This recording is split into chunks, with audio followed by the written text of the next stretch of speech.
today here on the University of Wisconsin Whitewater campus. Legal ID 91.7 The Edge, WSUW Whitewater. My name's Sam Strash. I'm the Monday host for Hawk Talk. We only have a few weeks left, guys. That's a little upsetting. But today I'm joined by Ryan Hoke, Alyssa Walzak, Evan Christman. Elizabeth could not make it in today, but we still have 4 of the 5 of this hardy crew. Ladies and gentlemen, how are we doing today? I'm doing great here. It's been a great week so far already. It's only Monday. Yes, it's beautiful weather outside. Amazing Couldn't ask for much weather. more. And it's only going to get better from here for this week. Next week looks a little rough, but outside of that, it's looking mighty, mighty nice for the rest of the way as we have Mr. AJ Kober from the TV side of things joining in to fix a camera. Of course, if you're not listening to us on the air on 91.7 The Edge, you can find Hawk Talk being live streamed during the 5 to 6 o'clock hour, Mondays through Thursdays on YouTube. Go to UWW-TV's YouTube page, click on the live tab, and you can find, guess what? The live show. But here we are now. We're going to get started right away with our Warhawk Thought. So, Ryan, today's Warhawk Thought is, who is your favorite player of all time that played for your rival team? And this can be for any sport. It doesn't just have to be the Big Four North American. It could be, you can have multiple if you want. Like if you have one for basketball, but you also want to mention for baseball, go for it. So who do you got for me? Well, mine are all going to be football, honestly, and I have 3, all from different teams here. First one is going to be 2 players from the Bears, Jay Cutler and Brian Urlacher. Those were some great games back in the day to watch those guys go against the Packers, and it was always rough and tough. The NFC Championship before we won the Super Bowl was electric, and that's what I miss from the Bears, honestly, going against. And then for the Lions, of course, I'm going to say Calvin Johnson. Calvin Johnson is the definition of electric. And for the Vikings here, because this is going to be my last one, is the mix of my favorite player of all time, actually, who spent a lot of time with the Packers, of course, Brett Favre, when he played for the Vikings. If you remember those couple games that he had against the Packers, were always something to watch. Absolutely. Brett Favre, one of the greatest throwers of the football of all time. They called him a gunslinger for a reason. And who knows, maybe Brett Favre is making a return to the show today during our dodgeball draft that we have tonight. We'll cross that bridge when we get there, but to preface it, all sports and all athletes are available. You get 5 picks. Make the best dodgeball roster of all time. So, but just looking at Jay Cutler's stats, outside of leading the league in interceptions twice, he was never that bad. Mm-hmm. And he gets a lot of the flack for the Bears not being what they should have been with some of the guys on that roster. And Matt Forte was definitely one of the better running backs in the league. Brandon Marshall was one of the best wide receivers in the league with Denver and with Chicago. Mm-hmm. Both times Jay Cutler being his starting quarterback. Just take a peek here. He was a Pro Bowler in 2008 with Denver, so the Bears were getting him at a great time. His passer rating, some of his highest career passer ratings were in Chicago. His 3 highest, 2015, 2013, 2014. Arguably the peak of his career was as a Chicago Bear, and it wasn't really his fault that the team was that bad. But because he was a Chicago Bear, he wasn't that good. It's crazy, too, because nowadays, if you look at that franchise, realistically, he's probably considered a top 5 quarterback. He might be the best quarterback. Who else are you putting above Jay Cutler as the Bears' best quarterback? In the 50s, maybe. Rex Grossman, because he took him to the 07 Super Bowl? No. I'm not putting Rex Grossman above that. You got guys like Jim McMahon. Jim McMahon is probably my pick. If I were to pick one of the best Bears quarterbacks of all, who is the best Bears quarterback of all time? Well, they never had a 4,000-yard passer even. Never. That's crazy. Never. Not even Trubisky. Justin Fields looks like he's probably on that trajectory, but who knows, right? Alyssa, what do you got for me? So I have a couple. So for the NFL, I'm going to point out and say Jordy Nelson. Now, personally, I really miss him. I thought he was one of the best players for the Packers at the time. On a rival team? Because he was on the Packers. I do. I miss him. Well, yes, but the question is your favorite player that played for a rival team. So do you have anyone like as a Bears player or a Vikings player Bears player. or Viking? I don't like the Bears. Well, of course not. But if you had to pick a player, who would you take? Who would be your favorite from the Bears or the Vikings? Cutler. Even though I don't know anything about him, I just knew he was good. Cutler was very good. That's the only thing I remember is that he was good. I'm gonna go with mine here. And personally, for baseball, I gotta go Anthony Rizzo. Ooh. I would want. So I'm going to the Cubs game a week from Friday, and my friend Quinn. I hope he's listening out there. I hope Quinn's listening out there because he said, "Oh, I'm gonna go home this weekend. I'm gonna bring up my Rizzo jersey for you to wear to the game." I'm like, "Oh, awesome!" And then last night we're going to Walmart with me and two of my other roommates. He's like, "Dude." Hands on his head and everything. He's like, I completely forgot the Rizzo jersey. And I was like, no! So I have to wear my, because I'm not wearing anything Brewers, and I'm certainly not wearing my Tim Anderson jersey there. I might get jumped. But there's good Wrigley fans out there, but the bleacher creatures are the bleacher creatures. I know that's a Yankees thing, but the Wrigley Field fans do it different. Just don't reach for a foul ball, you know. Correct. And if I catch a home run ball by a Dodgers player, I am pocketing that. I don't care.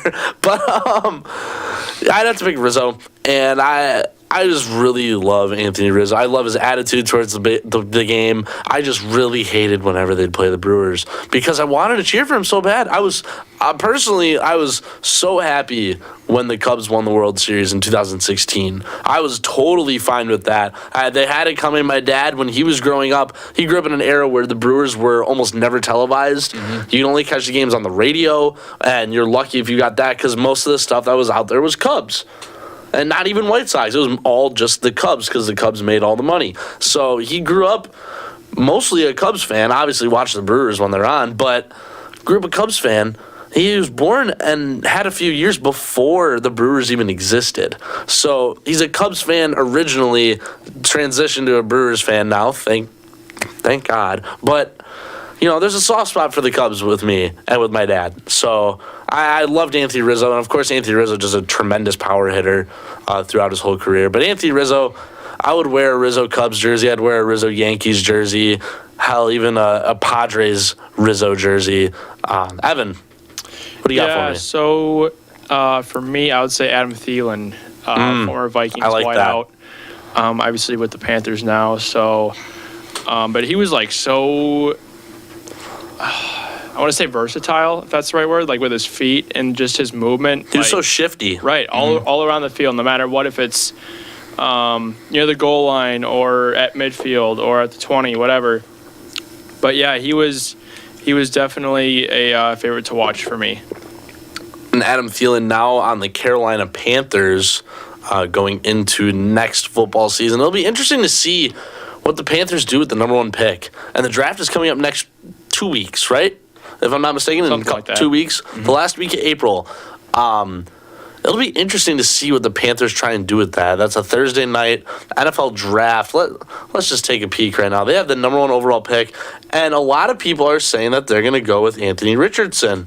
And I'm curious because they should, in theory, with how much they gave up for the first overall pick, they could get a heck of a lot back for the first overall pick and then still get their guy late in the top 10. Anthony Richardson, I think there's a lot of hype around him now.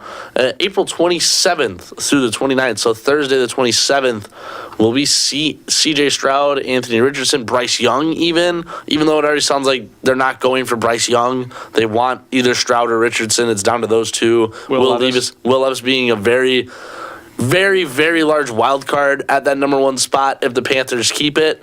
But I mean, teams like the Cardinals are being asked about number 3. Who's to say the Panthers aren't one of those teams asking? Who's to say they're not? Same with the Colts, the Raiders. There's a lot of QB-hungry teams that are going to jump on this extremely top-heavy class to get that number 1 pick. It'll be interesting to see what the Panthers and now Adam Thielen do. We're going to get moving right along into our next topic. If you remember the 1987 Milwaukee Brewers, you'll remember that team was nicknamed Team Streak. And that's because they won their first 16 games of the season. And on April 3rd of 1987, they were 20-3. They went to sleep May 29th, 22-20. is this team going to be similar to that? We're seeing a lot of the same tendencies, a lot of younger guys this time around compared to the grizzled veterans of Yount, the end of Molitor, the end of Gorman Thomas, no more Cooper, no more Ogilvy. You had some newer guys in there. Rob Deere, Dale Swaim were some new guys. Jim Gantner was still around. No Lestache just yet, but there's Teddy Higuera was in his second season. That was... trying to think of the manager of that team. That was after Harvey's Wallbangers. That was after Harvey Keene. But that's besides the point. There's a lot of fresh new faces on that team as well. This time around just happens to be rookies, and they're red hot. They're smoking hot to start the year. They're 7-2 now. They play tonight versus the Diamondbacks at 8:40 Central on Bally Sports Wisconsin or on MLB.TV in case you have to watch out of market. But we're going to preview that game in just a little bit. Big rookie showdown, Corbin Carroll and the Brewers trio of Weimer, Turang, and Garrett Mitchell. Evan, what is this? Just give me some thoughts on this team. We're 9 games in now. We're almost 10. We're about 5% of the way through the season. So give me, even if it's an overreaction, give me what you're thinking. Yeah, ever since opening day, I think a switch has flipped in this organization, definitely. Obviously, with Brewers losing an opening day to the Cubs, and then they haven't lost a series yet, I don't believe, neither has Arizona, so that'll be interesting to see tonight who takes that first game of a team in Arizona that wasn't expected to be all that good this year. And Milwaukee was just on an absolute hot streak, like you said. Wade Miley on the mound tonight for the Brewers. Not the best in ERA right now, but obviously give him some time. But, yeah, this whole lineup up and down, ever since Luis Urias got injured, people have been stepping in, taking his place, and just hitting the stitches off the ball, it seems like. It's amazing to see. Brian Anderson leads the team in batting average right now at .370. Great pickup from the Miami Marlins in the offseason. 3 home runs, 10 RBIs, and on-base percentage is .486, so he gets on base a lot. But, yeah, just this team overall, not just batting, like pitching, too. Freddie Peralta off to a great start. Never thought he would have gotten off to a He touched 98 miles an hour yesterday. 0.75 ERA, excuse me. And Brandon Woodruff has under a 1 ERA. And Corbin Burns, 9.64. Many people thought he'd be kind of the ace for Brewers pitching. But, again, some of these players like Mitchell, Weimer, Anderson, Winker, Contreras even are stepping up in big spots. That's what's leading to our success. Yes, and one thing I want to point out, though, you mentioned Wade Miley's ERA. You might have been looking at Eric Lauer's line, because Wade Miley's at a nice big 0 right now for ERA. Oh, maybe I was. That's on me. Were you looking at 7.71? That's on me. Yep. That's Eric Lauer. Yep. Yeah. That's so I'm glad you mentioned that, though, because Wade Miley, this is basically it for his career. I highly doubt Wade Miley gets another contract after this season. Mm-hmm. And so this is make or break for him. He's never won a World Series, never been to a World Series. It's time and Wade Miley's always been a terrific pitcher in his career. He's never relied heavily on velocity. He's always relied on his control and his movement. And he's a one-time All-Star in 2012 with the Diamondbacks, so he's pitching against his former team tonight. But you look at his time with Arizona, Boston, Seattle, Baltimore, Milwaukee in 2 stints, a season with Houston that was exceptionally good, Cincinnati, and then last year with the Cubs cut short due to injury. I mean, he's been terrific over his career. ERA just over 4. So you put him out there for 6 innings, he's either going to give up 2 or give up 3. That's all you ask out of a starter is, hey, go out there, don't get banged up too bad, because 6 innings pitched, 3 earned runs, and not a ton of hits is a quality start. And that's what he's averaged his entire career, quality starts. You look at his record, 194. I mean, win-loss record doesn't really mean as much anymore, but he's pitched well over 1,600 innings, and he's gotten, let's see here, 7.1 strikeout per 9, which is not that high. obviously, but that's just a testament to how he pitches. He's not a fastball focused guy. He's all movement based. And looking at the rest of this rotation, I don't like how Corbin Burnes is looking right now. Ryan, what can you tell me about that? Like you said there, Corbin Burnes right now he's had a really rough start. Do you know what his next start is, honestly? Like, what it should be, in theory, it should be tomorrow. And that's against Diamondbacks still? Yes. Okay, so hopefully that's where he needs to bounce back. He needs some momentum here heavily. I mean, this is the worst start to his career because he's had pretty much a flawless start to it to begin with. But I think it was just a rough game, to be honest. I mean, there's a lot of different adjustments that Corbin had to get used to, such as the pitch clock and the shift, and which I mean.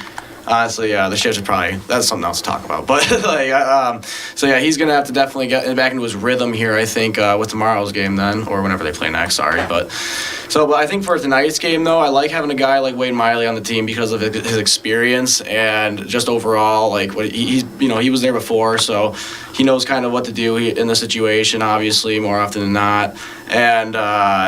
I always have faith in him whenever he pitches. He's always been one of my favorite pitchers, especially when he was with the Brewers for that one season before when we had that great season. So I'm confident in this game. With Corbin Burnes, here's my thing, right?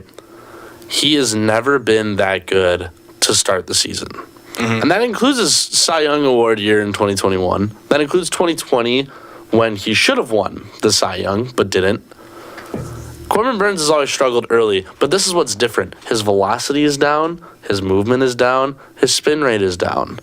These are things that in the past outside of velocity, these are things in the past that would, kind of be an afterthought. But now, in this day and age of advanced metrics and advanced analytics, this is why he's getting shelled. Mm-hmm. His cutter is no longer averaging the 96, 97 that it used to. It's down in the 93, 94 range. And it's not moving a ton. I'm nervous about Corbin Burnes. What's going on with him? I'm not sure. It might have to do with arbitration. And, I mean, that's a little bit of a tinfoil hat topic, but it might be arbitration. And I think the downfall of this Brewers team sits on the back of Corbin Burnes. I mean, you look at the team right now. They're hitting the snot out of the ball. They have great energy on the offensive side of things. The pitching outside of, Burnes and Lauer have been atrocious this year. And that's completely objective. They've been awful.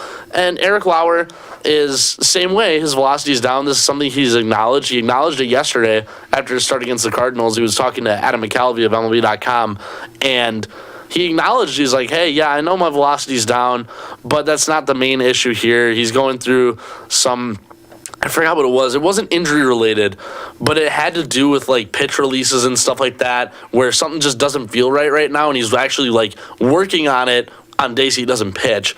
So it's not, the yips, and it's not the Brandon Woodruff thing where he's losing feeling. He said just something feels off, and we're working to fix it right now. So that's why velo's down. But the downfall of this team relies on their starting pitching. The bullpen has been great this year.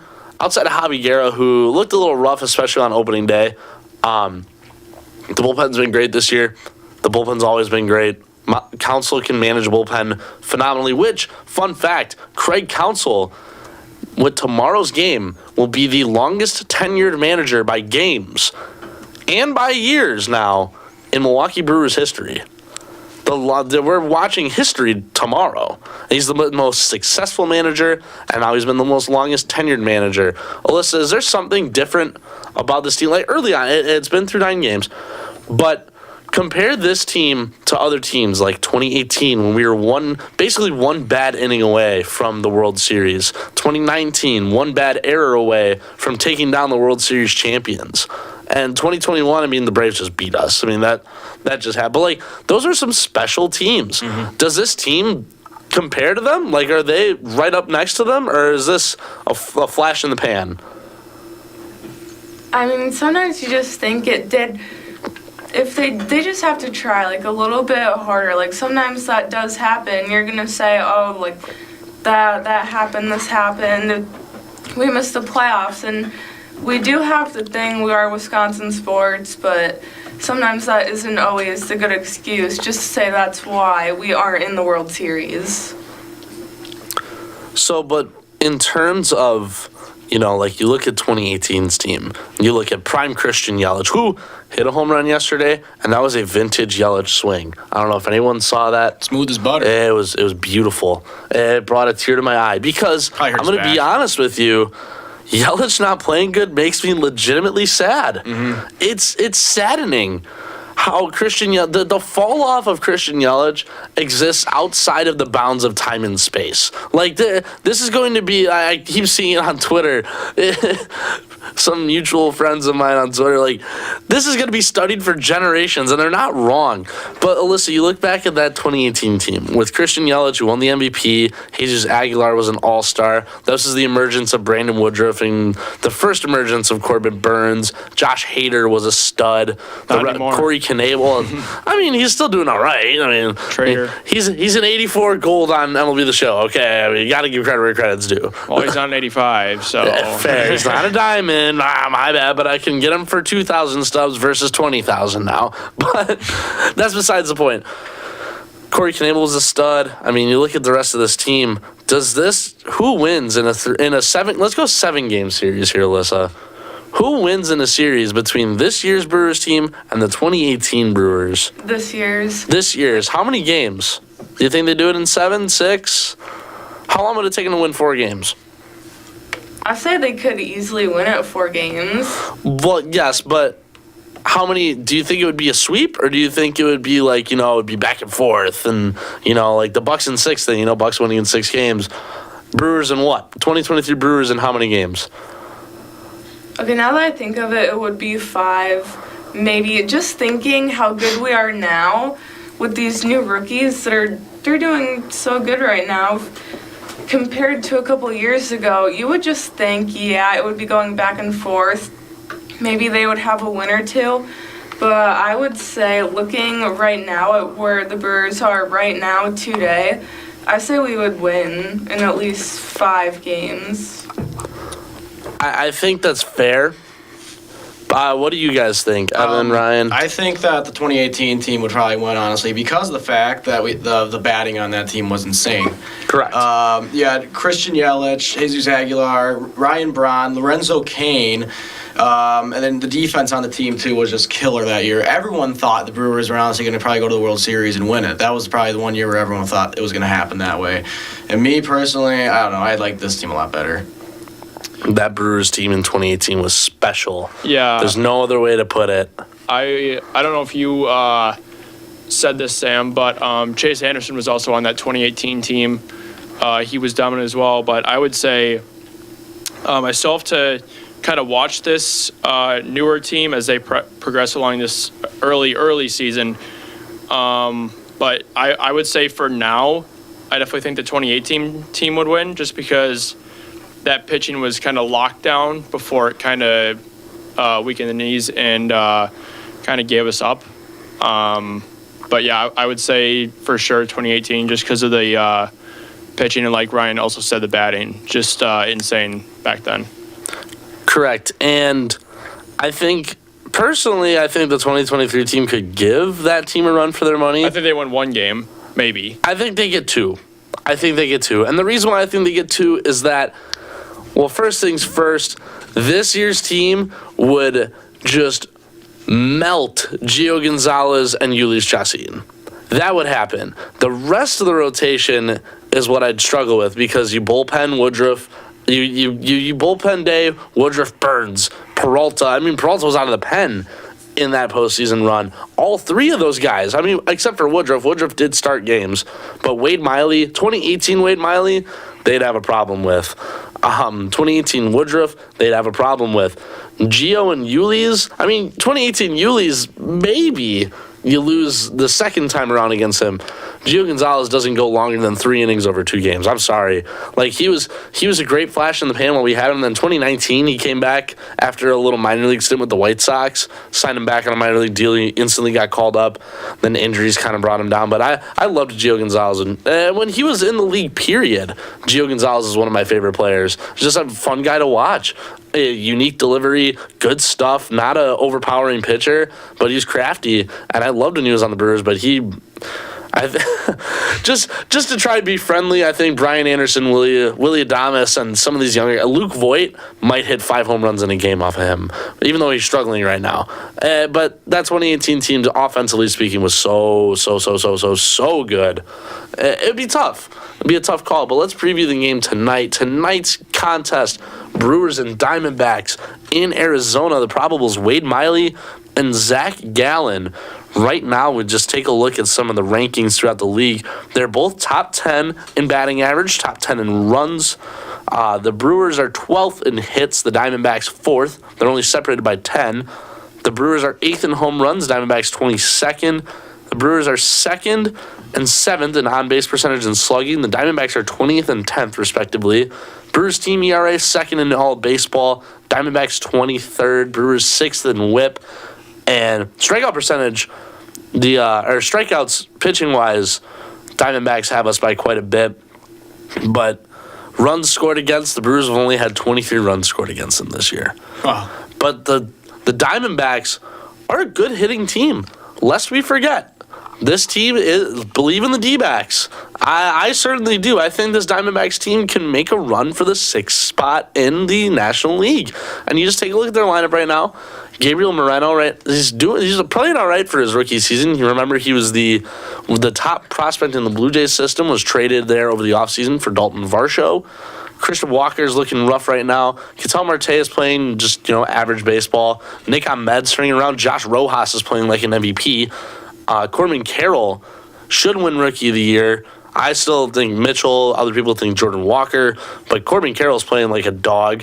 Alec Thomas and Jake McCarthy. Lourdes Gurriel. The bench outside of Evan Longoria. But their Easy pitching's division. okay. Evan Longoria, 1-year deal with the Diamondbacks over the offseason. He looks all right. Does he aesthetically look all right in a Diamondbacks uniform? No. Looks weird. But playing-wise, he looks good.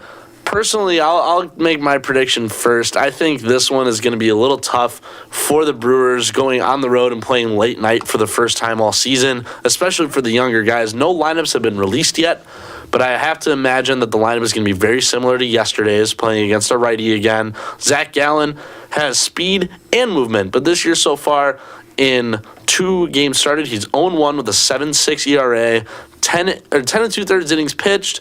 He's allowed 13 hits, 10 runs, 9 of which are earned. He's already allowed 2 home runs. His strikeouts per 9 right now still at 8.4, but his hits per 9 is at 11. His WHIP is at 1.6, which is somehow not the worst on his team and is the second best in that starting rotation. So with how rough this Diamondbacks pitching has been this year to start, and their bullpen doesn't get much better. I mean, they have Dre Jamison, who's looking really good. Kyle Nelson looks really good, and so does Andrew Chafin. But the rest of the team is just, they're 6-4. I think they can turn things around still, especially with their offense. But the Brewers pitching has been so lights out that I can't see the Diamondbacks winning a game in this series, let alone tonight. Evan. Yeah, it's going to be interesting. Like I said before, no team has lost a series yet this season.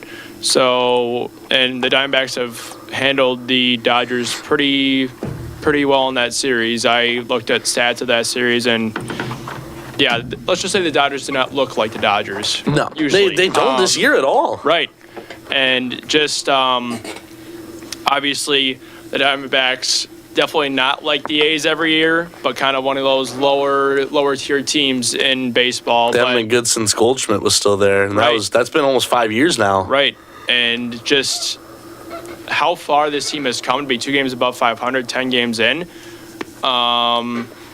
It's interesting because I think they can make a run maybe for 3rd place in the NL West. I mean, if the Dodgers keep poorly performing.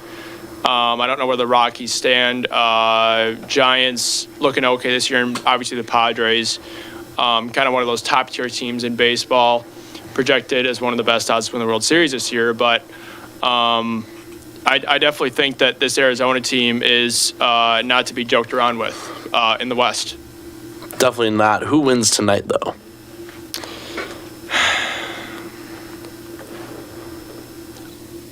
I think Brewers do. They get a late run.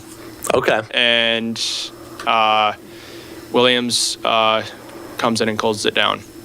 Close game. Brewers take it late. I like that. I think that's similar to how I think it's going to go. Yeah. Alyssa, tonight's game, Brewers Diamondbacks. Who do you have? I will say that the Brewers win, thinking if these rookies or if anyone plays like how they have been in the past in these past couple games, then we do have a chance of winning. Even though the Diamondbacks are 6-4, I do feel like we still do have that better chance if we do still all play really good. I like that. I think that tonight's like you just said and like I said earlier, tonight's definitely going to be a wake-up call for some of these younger guys who don't know what a big league road trip, cross-country road trip is like, and this is going to be the first taste of that. So it might be a little tough. Arizona's not that easy of a place to play either. Right. It's a little bit more of a pitcher's park, and this Brewers team has been great with it. They've been great all around, obviously, but the offense is going to take a hit. So for fans out there, especially the Facebook Brewers fans who overreact to one missed call or like one Yelich strikeout and say, we need to trade this bum. Be prepared, because tonight they might only score 2 runs and win the game. So And who he knows? just did have a home run yesterday, so Yeah, exactly. It was starting to beautiful. kinda- Willie Adames is turning around too. Right. 2 home runs in 2 games. I like that. Ryan. I think that you're right. This is definitely going to be a more of a team bonding experience. I say, like you said, a cross-country trip for the young guys. It's not just going out there and playing baseball. It's just having to go out there and actually make the journey. Some guys get tired over it, and like you said too, the conditions change as well. So they're gonna have to definitely get used to that, and it's gonna be interesting to see. It's gonna be like you said, a nice wake-up call. Both teams here. Like the Brewers are a little bit more strikeout heavy than the Diamondbacks this season, having around 6 guys over double-digit strikeouts already versus the Diamondbacks having 2. But I think this is kind of one of those up-in-the-air games here. But I'm going to go with the Brewers. I like that. It's a clean sweep around the entire studio. Team Streak 2, we'll find out. But let's move on to our next topic. And in case you were living under a rock, like I was yesterday, because I didn't know this until a friend told me about it, Odell Beckham Jr., free agent wide receiver who did not play at all last season, has signed with the Baltimore Ravens. A 1-year deal where he can make as much as $18 million in base contract, signing bonus, and incentives. He didn't play last year, so does this move really help the Ravens? Alyssa, what do you think? I think it will. Even from what I saw on ESPN, everyone is saying like that this will help them a lot, because they said they were like he's gonna be the best player right now. Even with some people potentially out, he could still like make an impact to come to this team. Lest we forget that Odell Beckham Jr. led the NFL in yards per game his rookie season. He was Offensive Rookie of the Year that year. He was All-Pro first team that season, All-Pro second team the next 2. Since then, since 2017, he just hasn't been the same. Only 4 games played in 2017, so that certainly didn't help his case.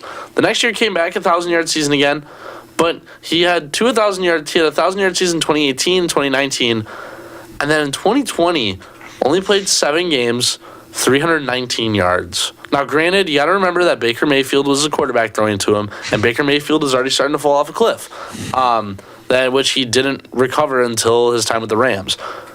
Speaking of the Rams, OBJ goes from Cleveland to LA in the middle of the 2021 season via trade, plays 6 games with Cleveland, only had 230 yards, 38 yards per game. His catch percentage is only 53% in both 2020 and 2021. In 2019, with a 1,000-yard season, was at 55%. And this is coming from a guy who made one of the greatest catches of all time. Broke the internet. It did. It truly did. In an era where like the internet was first starting to really become like the mainstay of our lives, like Odell Beckham Jr. broke it. It's insane how a guy like this, who went from 70% catch percentage his rookie season to maybe he had 3 seasons of back above 60, and every other year it's been 50. And total yards wise, he hasn't been above 600 since 2019, which is insane. Gosh.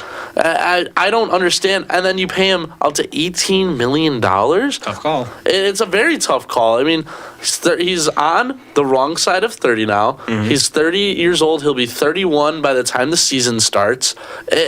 Coming off injury, he tore his ACL in the Super Bowl. Granted, he has a ring now. Yes, you can call that championship experience now. I don't know if you can. Well, here's the thing with Odell was that it was a tough call because, so when he was with New York for a while, you would consider him the best. He's what Justin Jefferson is to us now, where like he just started out and just broke everything. Just hot. It's on fire, hot. And, then he cooled down a little bit, came back here. And then, it's like he got in the car by mistake with Baker Mayfield just to have him take a wrong turn into a lake. And then they both kind of fell off there. Now, granted, I will give him this. Let's not forget, during the playoffs with the Rams, he was efficient. He did help out a little bit. He was given, I remember he had, it was either 1 or 2 over 100-yard receiving games. And in the Super Bowl as well, he had a touchdown. And so, he definitely went out there and said he did his part. What I don't like about having him signed is that he really tries taking the easy way out, like all the time, I think. It's a player like this guy is one where he planned on sitting out the whole season last year until one of the Super Bowl teams he thought was going to win the Super Bowl would sign him. Like, he literally sat there for a while and was going on about how he just wants to get signed by the Chiefs, or he wants to get signed by the Dolphins or something. I don't know if it was the Dolphins, but I remember the Chiefs out of nowhere, and I was like, whoa. So it was one of those things, and he even expressed the Packers for a minute there. I really thought he was going to Green Bay. Me too. That's what it looked like. And it would have only been because of Aaron Rodgers. Yeah, this with the whole Lamar requesting a trade business, that whole shenanigan. I didn't want, or back that up. I did not think that he wanted anything to do with the Ravens. Lamar did. And coming from Twitter just a couple hours ago, they said Lamar was actively recruiting OBJ. So, and now he's like, no, I'm leaving. Bye. Oh, no, I'm back. Hello. I just recruited one of the best, if not, one of the good wide receivers in the league. But, yeah, this pickup is definitely a good one for the Ravens, as Rashad Bateman, probably their top wideout, is questionable right now. And they have Nelson Aguilar, Mike Thomas, just another awesome wideout to add to that wide receiver depth chart for Baltimore. And we'll see if they can make a deep postseason run this year in the AFC. That Michael Thomas is not the Saints Michael Thomas, is it? No. I don't believe so. No, his name is different. Mike from Thomas. Southern Miss. Yeah. Just Mike Thomas? Yeah. Okay. That had me concerned for a second, because I was just looking through Football Reference like, did Michael Thomas go to Baltimore too? Yeah, Because then they're in cap. They're not even just in cap hell. They're in cap misery. Right. If they bring in Michael Thomas from the Saints. But I'm glad you touched on Lamar, because that's what this move is all about. This move is only about keeping Lamar put. The Ravens can go over the cap to keep Lamar. They have him tagged right now. It's a non-exclusive tag, so he stays at the $30 million-ish salary that the non-exclusive tag would give him, or someone makes an offer, and before he signs it, the Ravens can match. Right. And they can go over as much as they want to keep him there. The salary cap does not exist in the NFL. And this whole move is just a ploy to keep Lamar around. And one of the things that I touched on before the offseason was this is at last semester on Drew's show. I was talking about how Lamar, it's a lose-lose situation for the Ravens, keeping Lamar or losing Lamar. If you keep him, you got to give him about $50 million a year, because if Daniel Jones is getting 45, Lamar is 100% getting 50 or more. 100%. There's no question about it. And that's not a shot at Daniel Jones. That's just saying that the free agent market is insane now because of these overinflated contracts. And same goes for Beckham now. He hasn't played in almost 2 years. Like, are you kidding me? You're going to give this guy that much money for not playing for an entire season? I find that kind of counterintuitive to what you're trying to do as a program. And we know what Odell Beckham is capable of as a player. It's just, Is he still capable? is he still capable? Is he still going to? And now, Alyssa, even though it's a one-year deal, even though it's just a one-year commitment, what are the odds that Odell stays in Baltimore long term? What is that contingent on? And then, if Odell stays long term, does Lamar Jackson stay long term? I mean, for that part, it really depends on who they like better. Because if they do have both, say they both play like 50% of it, then at that point they're going to have to say who does better for our team, this person or this person, and that's who we're going to give more money to. And for him to stay for just 1 year and have that much money, that's kind of insane. I feel like for just 1 year, it should have been just a little bit lower. I totally agree with you there. Lest we forget that this contract, I want to say, is like $10 million base salary. There's a small signing bonus attached, and he can make up to like the max amount he would make next year is $18 million, and that's all based on incentives. Now, I think that, to your point, Alyssa, you're right, that based on whoever between Lamar and OBJ produces more at whatever contract or whatever AAV they're on, it makes sense to keep one or the other. That being said, they are two different positions. Odell Beckham is on the wrong side of 30. Lamar is like, what, 25, 26? 26. 26 years old. Body's 40. Yeah, well, you know. I think that this is still a lose-lose for the Ravens. This is, if you keep Lamar with this, there's going to be too many chiefs in the tribe. There's going to be too many bosses in this program. That there's not going to be great chemistry here, and you're going to lose them both. You're going to lose them both. And then if you lose Lamar, you're losing one of the most talented quarterbacks we have ever seen in the game of football, is Lamar Jackson. And it's not because of his play, like, not because of his, like, ability to read plays or audibles being called, you know, like reading a defense before they even step on the field or making insane throws. It's doing that and then being able to run a 4.3 40 on top of that and be extremely elusive as a ball carrier. This is one of the most talented quarterbacks we've ever seen. And if you let him walk, you're not going to improve without Lamar Jackson on your team at 26 years old, just about to enter his prime, right? But if you keep him, you're losing all that money to give to other guys. Mm-hmm. So you're not going to be able to build a roster around him. And that's what he needs to especially improve in the passing game, is a roster. It's a lose-lose situation here. Final thoughts on this topic here, Ryan. I think Lamar needs an efficient O-line to save himself because of the fact that if he's it's the downfall of the Russian quarterback is that their bodies can't keep up with a lot of other people. I think the same thing's going to happen to Daniel Jones, I think, too, especially with the way how he runs. But if it comes to Lamar, I mean, we've seen him before where he gets to, hit midway through the season with a pass and he gets injured and it becomes the downfall of the whole team. I mean, truthfully, he is the team. I think the Ravens need to keep him because of the fact that it's a thing for both of them, really. But the thing is that the Ravens also know is that will Lamar really do as successful in any other position and stuff like that, too. I mean, he will probably, of course, but the Ravens do offer him a lot when it comes to building the team around him. Lamar is there. OBJ is there. What's their record? Playoffs or no? Okay, wow. Well, they're not in the easiest division either. Let's be honest here. Like that's going to be a tough one next year. It depends on if Kenny Pickett and the Steelers really pick it up there. I personally believe that the Ravens could just. I see him as being like a second or third place team in the AFC North. And I see the record being around maybe 10 wins to 11 wins or something like that around and being a wild card spot. Alyssa, what's their record? Do they make the playoffs? Record 17-game season. They're in a tough division. I'll say 9-8. I think that too is a good one. That's as well. fair. That's fair.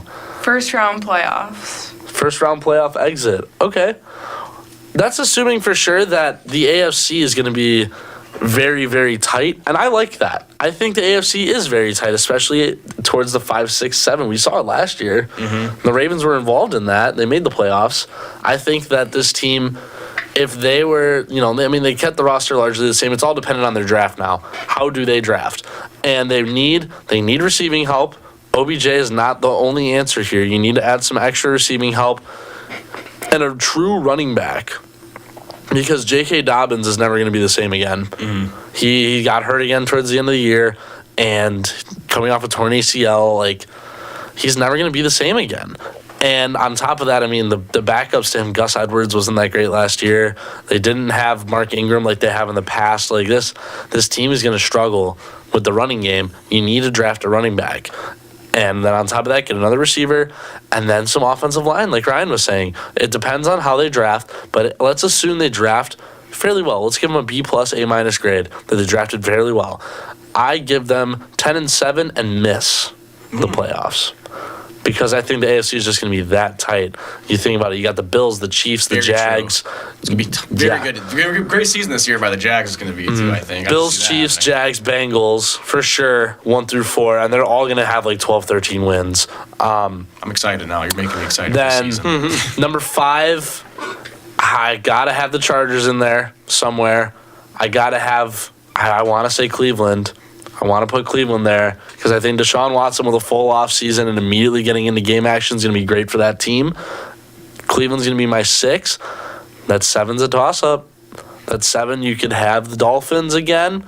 You could have the Ravens. You could have even the Steelers. God forbid the Raiders maybe. Let's say they keep Devontae, trade up for the 1, and then who knows, make a run. The Raiders, the Broncos with Russ. It's tough. The Titans, don't ever count out the Titans. They still have Derrick Henry. Sean Payton too on the Broncos as well. Sean Payton, the head coach of the Broncos. I think it's just too tight for the Ravens to make it, and they're not going to make the playoffs. Evan. Alyssa stole mine. 9-8 first round exit. I think that's right around their target. Fair enough. So we're all roughly on the same page here. It seems to be around where the Ravens usually average. Exactly. Yes. Well, I always used to make this joke about the Titans. Before they switched the season schedule, there are 3 guarantees in life: death, taxes, and the Titans going 9-7. So the Ravens being 9-8 is kind of similar to that now. We're gonna move on to our final topic, and we're gonna go a little bit quicker with this one. We're doing a dodgeball draft. So what we're going to do is Ryan's going to be the first pick, Evan's going to be the second, Alyssa's third, and I'll be fourth myself. We're going to go 5 rounds. And you're going to pick a lineup of athletes that you think would just be absolutely insane at dodgeball, and we're going to vote on who has the best team at the end. I will keep track via Google Doc of who picks who. So we don't have to worry about, picking the same players, and then I can list off who has what for teams at the end. So Ryan, we're going to start with you. All right, well, my first pick here is actually going to be Shohei Ohtani because of the fact that, 2-way player in baseball. I want a person who can, throw this ball like a heater, all right? 100 mile per hour, he hits that a lot. And, he's a 2-way player in baseball. Maybe they'll translate over to dodgeball, and he'll be catching balls as well and then throwing them right back at 100 miles per hour. So that's why I think it's going to be good. Evan. I'm going to go with Usain Bolt. He's fast on the track. He'll be fast on the court. Fair pick. Alyssa. I have Freddie Peralta. I think he would do a really good job at throwing balls at people just by 80, 90 miles per hour. I think he would do a really good job with that. My first pick is going to be Muhammad Ali. Oh. Remember, this doesn't just have to be the 4 major North Americans. This can be anyone who would just be insane at dodgeball. Does it have to be an athlete? Yes. Okay. Athletes only. No actors. You can technically use Bruce Lee if you wanted to. You can say Vince Vaughn. You could. I'm just gonna throw that out there too, so people don't forget that he exists. Because he was a mixed martial artist, right? But Muhammad Ali could dodge anything. And his punches were so, like, just ridiculously strong. He dodged so much that he dodged the Vietnam War. All jokes. I'm joking. But look it up. Ryan, you're next. So we talked about it earlier at the beginning of the show, and you gave me a good idea on this. I'm going to take Brett Favre. I'm trying to get those arms loaded up there. I actually was talking to AJ Kober about that earlier before the show, too, on the UWW TV side, saying, like, you know, that guy, it's like, holy gunslinger for a reason. Exactly. Alyssa. I have Jordy Nelson. See, half of basically his career was catching a ball, so I feel like he would do really good at just catching the ball to get players out.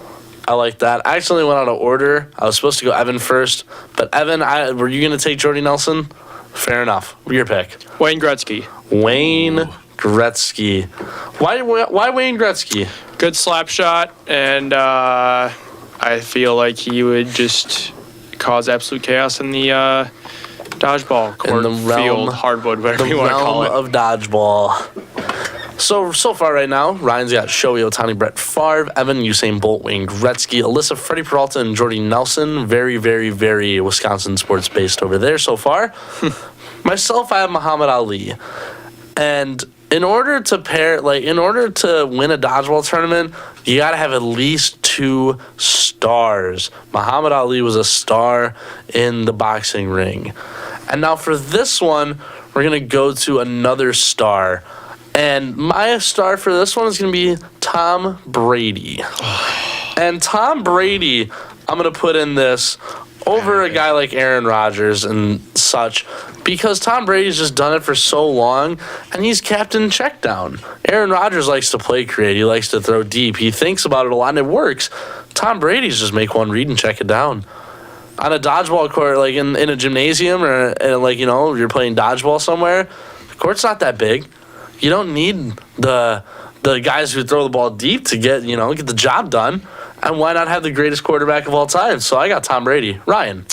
I think this one's going to be pretty good here, actually. One of the most legendary athletes of all time. He knows football. He knows baseball. I'm going to go with Bo Jackson.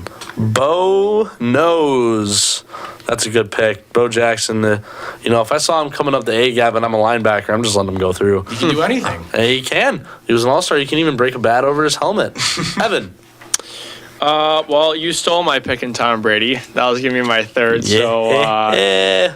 But as we know, golf was on this weekend, so I'm picking Jon Rahm because he knows how to be a champion, and I need champions on my team. That's a good pick. Jon Rahm did win the Masters. Almost Brooks. And now he's going to help Evan win a dodgeball tournament, a fictional dodgeball tournament. Alyssa. I have Giannis. I feel like he would be, with his athleticism, I feel like he would be able to dodge the ball really well. Giannis Antetokounmpo going to Alyssa's team. And that's a fair pick.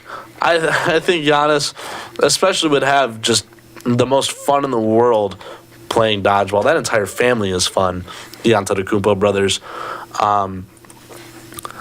Bucks making a playoff run, by the way. It starts this coming weekend, I think, or this week at some point are all the play-in games. Mm-hmm. That'll be interesting to watch, and hopefully tomorrow, I think Chris Pittner will be having an NBA, look around the NBA, see who's going to win playoff games and such. I think. I could be wrong about that, but hopefully that happens at some point this week between one of the other 3 shows. We got to speed it up here. My third pick for this dodgeball draft is going to be another quarterback, and it's going to be Patrick Mahomes. Ooh. The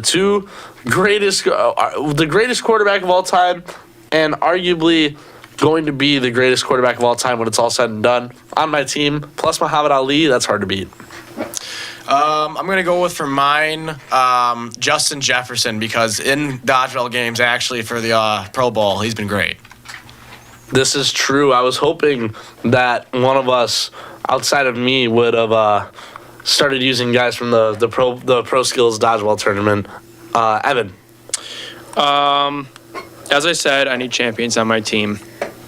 And gymnasts are very important, so therefore I'm picking Simone Biles. Simone Biles.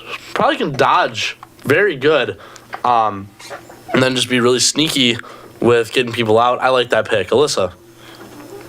I have Kelsey Plum from the WNBA. There's this video of her throwing this t-shirt like a football.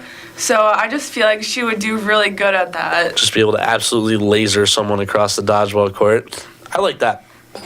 I'm going to go with my fourth pick. Why no one's picked a baseball catcher yet?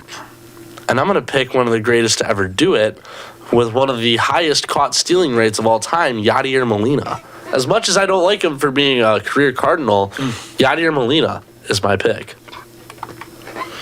I think for my last pick, I'm going to go and throw one more arm in there just to be nice arms and two really athletic dudes there. We're going to put in Randy Johnson, the unit. The big unit. Big Randy. Evan. J.J. Watt. Like that. Just pure power with him. Alyssa, last pick. For my last pick, I have Jimmy Butler. I feel like he can do really good under pressure, and I feel like with all the balls just coming at him, he would have fast reflexes to be able to just get in there and just work at it. No one picked the GOAT. MJ is my last pick. I thought about it, but I was like, Same. He would have been good, though. I mean, So here's the teams. Shohei, Brett Favre, Bo Jackson, Justin Jefferson, Randy Johnson for Ryan. Evan has Usain Bolt, Wayne Gretzky, John Rahm, Simone Biles, J.J. Watt. Alyssa, Freddie Peralta, Jordy Nelson, Giannis, Kelsey Plum, Jimmy Butler, Muhammad Ali, Tom Brady, Patty Mahomes, Yadier, MJ. I'm personally biased. I think mine's taking the cake. Evan, out of those four teams, objectively speaking. Mine, no. Honestly, I like Ryan's team, yeah. but I like my team a little more. Who do you got? I'll go for. Sorry, Ryan. I would have to say Sam. Ryan, what is MJ going to do compared to any of the other people and stuff on be there? the greatest of all time at what everything he does except baseball. Well, But what's he gonna exactly? That's the point right there and stuff. He can't even throw a ball. I mean, he can catch a ball probably, but Shohei can throw a ball. He can definitely catch one too. Brett Favre, Cannon, Bo Jackson is an athlete. I mean, there's enough said there. Justin Jefferson has proven to us day in day out that he is just the best at dodgeball, one of if not up there. And Randy Johnson is just another arm. He's killed a bird. this is true. killed a bird. He has killed a bird with a baseball, not on purpose. Alyssa, I'm going to say yours. I really like the people you chose. You stole Patrick Mahomes from me. though. Biased. Everyone's biased here for the host. if I were to pick another team, it would have been yours, Ryan. Well, thank you. So it'll be let's say a tie with an asterisk next to it. Mickey Mouse ring. I got the Mickey Mouse ring. We have a minute and a half for all of us to get our final thoughts in here. Ryan, we'll start with you. What are your final thoughts on the day? Well, we're going to have a great week this week, obviously. We got EdFest coming up. I know that for Correct. sure. And that's going to be awesome. So look out for that. This weekend from, is it Thursday to Saturday, yeah? Something like that, yeah. It's going to be awesome. Listen for more EdgeFest promos here on The Edge. Oh, yeah. And then, of course, I'm going to have my show on from 9 to 11 on Wednesday night, Ryan Hoke Show. Please tune in. Alyssa, final thoughts on the day? There's a WNBA draft on tonight at 7. WNBA draft is tonight on ESPN. Evan. Baseball currently 13-4, up 12-3 on Eau Claire right now. So going for the season sweep actually. So get out the brooms. Looks like that one's going to be over in just a couple minutes. But inside source, Sam Vomhoff injured his collarbone in today's action. Ran into the first baseman, so we'll see if he gets better. Softball 14-4 on the season. Doubleheader tomorrow versus Stevens Point. And women's golf took second at Upper Iowa this past weekend, which is Division II invite. So good for the Warhawks there. I actually know a Division II golfer, not here. She goes to Lake Superior State University. Her name's Marie. Marie's pretty cool. I know her through a mutual friend of mine. But my final thoughts on the day, let's go Brewers tonight. I got intramural softball to head to immediately after this. Oh. First time this year. I'm so excited. I got my molded cleats up this weekend from home. I'm ready. I'm so ready. So ready to the point of where I'm ready to throw my shoulder out.